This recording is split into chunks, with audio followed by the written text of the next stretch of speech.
Etay Kuperman, everybody. Guys, right at everybody, let him hear it. Oh my God.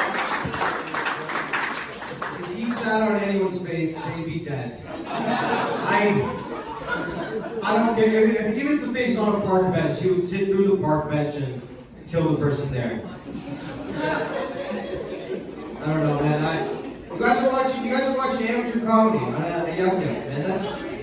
I don't know what everyone's talking to. You guys are watching amateur comedy. There's not too many other art forms that you do this, you know? Like, you don't go to a strip club at Tuesday at noon and watch girls like flop around. You're like, oh, she's learning. She might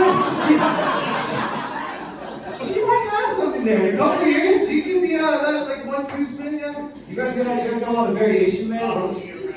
Flopping around? Yeah, they flop around. What do you mean? You guys got a lot of variation. One of the comics came up here was like, I'm covered in cat hair, and Donald Trump is just fucking, I hope that we're wearing a wig. I don't know. When he took off the wig, it was kind of like Batman taking off the mask. I was like, I didn't even know that. I just, let me live in bliss. I don't know. Alright, that's cool, man. That's cool.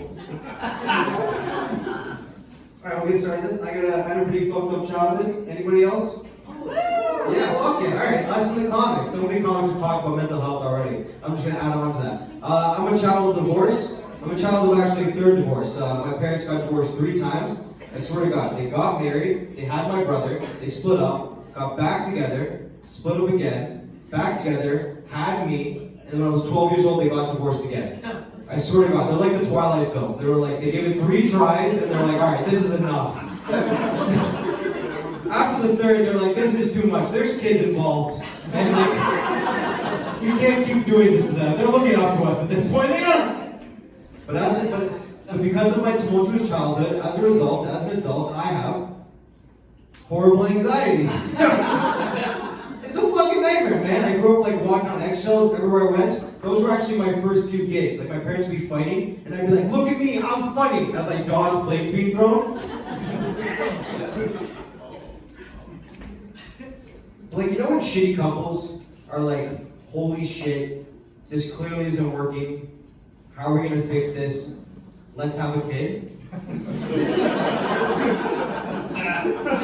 That was me. Like, I was that kid. Yo, that's a lot of responsibility. Like, my parents were just like, this is not working. If this kid doesn't help it out, it's never gonna work. But it's a lot, man. I gave them 12 years. That's a good run. I don't know how many years you guys gave your parents. I don't know, man. That's all I'm saying.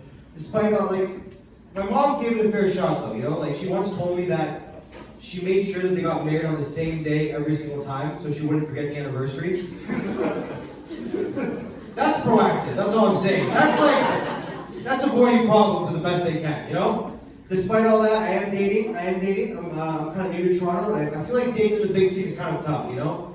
Like, I've been watching a lot of Sex and the City recently, and that's the gayest thing I've ever said. But listen, in Sex and the City, you know, Samantha, she'll walk down the street, and she'll point at a guy, and she'll be like, you. And, you know, and she'll fuck him in the bathroom, you know?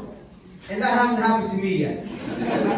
Like, that hasn't been my experience. I thought, oh, Toronto, it's a very liberal place, that's what's gonna happen, everyone's voting blue, but no, it hasn't happened to me yet. One time, a crack lady did ask to suck my dick in a bathroom, and I didn't take her up on that, but it did provide me with a lot of validation. I will say that. Like, she didn't want anything in return. Like, she didn't want crack in return. She just wanted to suck my dick. That was very, that's charity, if you ask me. But none of this Felix talk. That's real fucking altruism. Alright, but listen, I don't know. I feel like a lot of comics, they'll come up here and they'll talk shit about themselves and like, oh, I'm so ugly, I can't date. And I don't know, I do all right with girls, you know, like I do all right. But I want to do better, you know what I mean?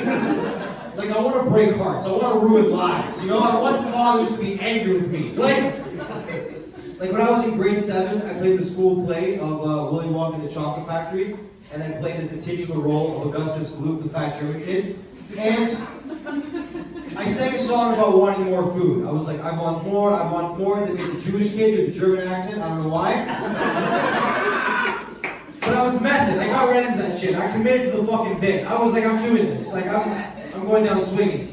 But I can speak to the psychology of that character, you know, like, he was obviously a well-fed individual, like he wasn't missing any meals, but he wanted more, you know what I mean? And like that's how you feel about pussy, you know what I mean? Like I want more. Like, and that was eventually Augustus Gloop's downfall. Like he did, die in a bowl of chocolate. I can go out in a bowl of pussy, I don't know. Like, R.I.P. Rest in pussy. There's worse things to go up.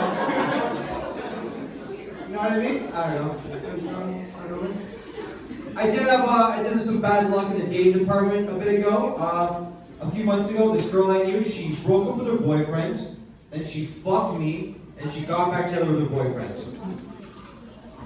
That means she fucked me and she thought, holy shit, is that how it's gonna be?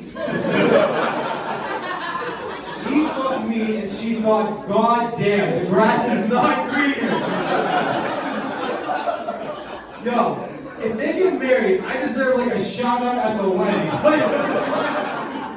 If not, a present off the registry. At the very least, I'll take a fucking Tasco machine. The best man's gotta be like, yo, she was on the wrong path, but thank God for Etay.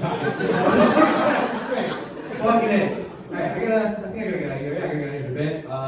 We got a minute left? Yeah. Yeah, 1 minute? Perfect. Alright, perfect. For my minute, let's see if I can keep this going. I want to talk about something crazy. I want to talk about abortion. I don't know, it's a pretty big topic right now. It's not the joke, don't laugh yet. All the white guys are giving their opinions on it, so I thought, why not? I could too. I don't know, I've had an abortion. I didn't have the abortion, but it was like my sperm involved the abortion. Like I didn't have the abortion, but I paid for the Uber to get the abortion. You know what I mean? I should be able to talk about it. Like it was a good thing we did it, because at the time of the abortion, I was living with 5 other guys.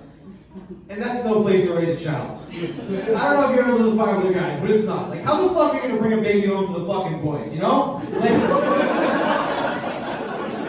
the boys don't need that shit. They got stuff to do. They're busy, you know? Like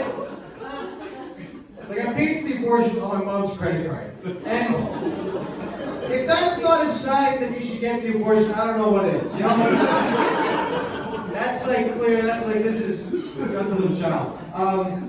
They always say, like, God's with people that are having kids even though they're young. I've seen 16 and pregnant. God's not with anyone on that show. I don't care how many cross they have tattoos in their arms. God's not with them. Guys, you guys have been great. Thank you very much.